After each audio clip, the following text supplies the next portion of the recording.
One day, Abraham was sitting at the entrance to his tent during the hottest part of the day. He looked up and noticed 3 men standing nearby. When he saw them, he ran to meet them and welcomed them, bowing low to the ground. "My lord," he said, "if it pleases you, stop here for a while. Rest in the shade of this tree while water is brought to wash your feet. And since you've honored your servant with this visit, let me prepare some food to refresh you before you continue on your journey." "All right," they said, "do as you have said." So Abraham ran back to the tent and said to Sarah, "Hurry, get 3 large measures of your best flour, knead it into dough, and bake some bread." Then Abraham ran out to the herd and chose a tender calf and gave it to his servant, who quickly prepared it. When the food was ready, Abraham took some yogurt and milk and the roasted meat, and he served it to the men. As they ate, Abraham waited on them in the shade of the trees. "Where is Sarah, your wife?" the visitors asked. "She's inside the tent," Abraham replied. Then one of them said, "I will return to you about this time next year, and your wife Sarah will have a son." Sarah was listening to this conversation from the tent. Abraham and Sarah were both very old by this time, and Sarah was long past the age of having children. So she laughed silently to herself and said, "How could a worn-out woman like me enjoy such pleasure, especially when my master, my husband, is also so old?" Then the Lord said to Abraham, "Why did Sarah laugh?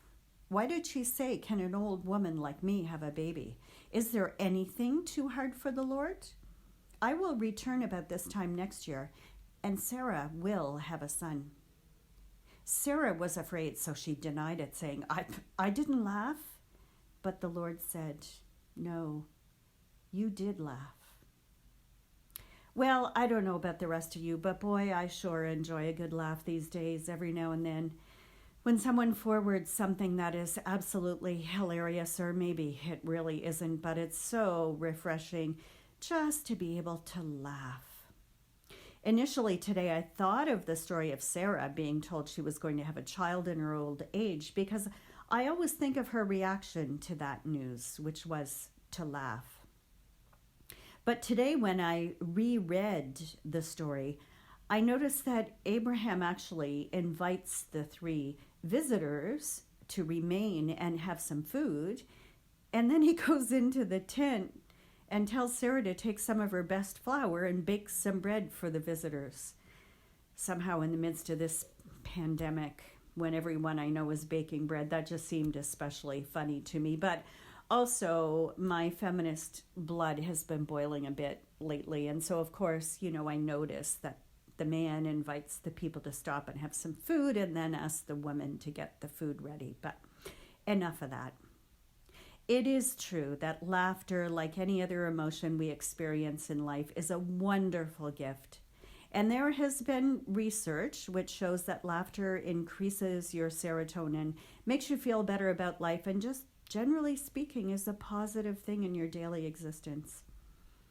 And I thought of how important it is for us these days to not only experience the grief, the sadness, the disappointment, all of those sorts of negative emotions that this crazy time has brought to us, but also how important it is as well that we laugh, that we just simply throw our head back and have a good chuckle. Our hymn today has been one of my favorites since it was written in the 70s. We don't sing it often because there never seems to be the right time to sing it.